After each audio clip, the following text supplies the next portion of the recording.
ইতিহাসের পাঠ নিতে গেলে কি আমাদের হিন্দি সিনেমা থেকে ইতিহাসের পাঠ নিতে হবে?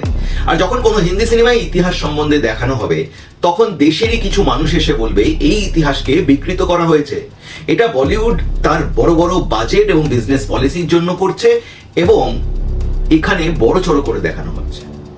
ইতিহাস যারা বদলালো, যাদের জন্য আজ আমরা সুরক্ষিত, তাদেরই জায়গা হলো না ইতিহাসের পাতায়।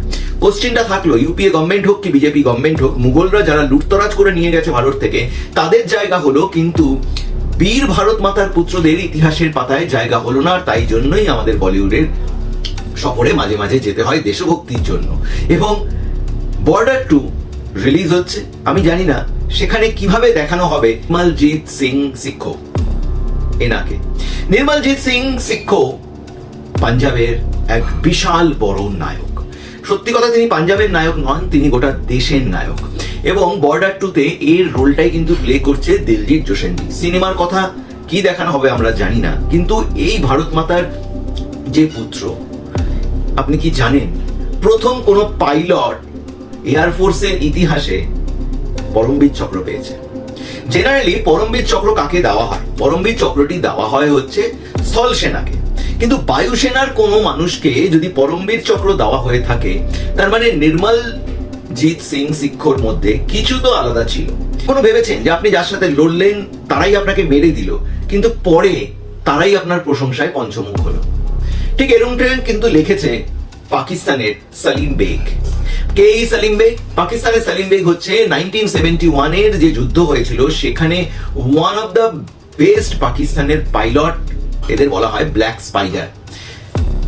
বলা হয় যে তিনি মেরেছিলেন নির্মলজিৎ সিক্খোকে, কিন্তু তিনি লাস্টে তার বইয়ে বলে গেছেন এরকম যোদ্ধা গোটা পৃথিবীতে আর হয়নি। ঠিকই শুনছেন, আমরা নির্মলজিৎ সিক্খোর কথা বলছি। এবং নির্মলজিৎ সিক্খো কোনো সাধারণ ছেলে ছিল না, তার বাবাও ছিল বায়ুসেনায়। লুধিয়ানার একটি ছোট্ট গ্রাম থেকে ভারত মাতার এই সন্তানের জার্নি শুরু। যেরকম হয় যে বিয়ে এবং তারপরে মানে তার গল্প সিনেমাকেও কিন্তু হার মানায়।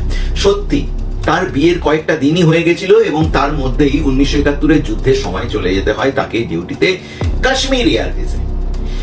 1971-এর যুদ্ধ আপনি বলবেন যে সে তো হয়েছিল ভারত বাংলাদেশ মানে পূর্ব পাকিস্তানের সেই জায়গা থেকে, কিন্তু সেখানটাতে হঠাৎ করে কাশ্মীর কি করছিল? কারণ যে এই মুহূর্তে বাংলাদেশ তাদের হাতছাড়া হচ্ছে, তারা আস্তে আস্তে ধরা পড়ে যাচ্ছে, তখন পাকিস্তান ঠিক করে তাদের সর্বশক্তি দিয়ে কাশ্মীর এয়ারবেসে অ্যাটাক করবে। কারণ কাশ্মীর এয়ারবেস যদি গুড়িয়ে দেওয়া যায়, তাহলে পরে সেখান থেকে গোটা ভারতবর্ষ কিন্তু কাশ্মীর থেকে বিচ্ছিন্ন হয়ে যাবে। এবং সেই জন্যই পাকিস্তান একটি প্ল্যান বানায়। তাদের কাছে সেই সময় রয়েছে F-86 যুদ্ধ বিমান। F-86 বিমান আমেরিকান বিমান এবং ভারতবর্ষের কাছে তখন রয়েছে ন্যাট বিমানগুলো, যেগুলো খুবই ছোট। এবং এই F-86 অনেক উপরে উঠতে পারে এবং তার মধ্যে যে মেশিন গান আছে মোটামুটি ভাবে সেই সময় বলা হতো 5-6 হাজার গুলি চালাতে পারে। এবং আর্মস, অ্যানিমেশন সমস্ত কিছু অত্যাধুনিক যুদ্ধ জাহাজ। কিন্তু ভারতবর্ষের ন্যাট প্রযুক্তি সেই সময় 14ই ডিসেম্বর সকাল 8টা 1971 হঠাৎ করে এয়ারফোর্সের র্যাডারে ধরা পড়ে যে ভারতের এয়ারবেসে ঢুকে গেছে 6খানা যুদ্ধ বিমান পাকিস্তানের। এবং তারা পাকিস্তানের এই যুদ্ধ বিমানগুলো ভারতবর্ষের কাশ্মীরে যে এয়ারবেস রয়েছে সেখানে এলো পাতারি ভাবে বোম্বার্ডিং শুরু করে। এবং নির্মলজিৎ সিং সিক্খো পুরোপুরি রেডি। সে এয়ারফোর্সে বলে যে আমি চলে যাচ্ছি, আমি দেখাচ্ছি এদের মজা। সে উড়ে যায় এবং ছোট্ট একটি যুদ্ধ জাহাজ ন্যাট বিমান পিছু নেয় পাকিস্তানের F-86 এর মতন বড় যুদ্ধ বিমানের।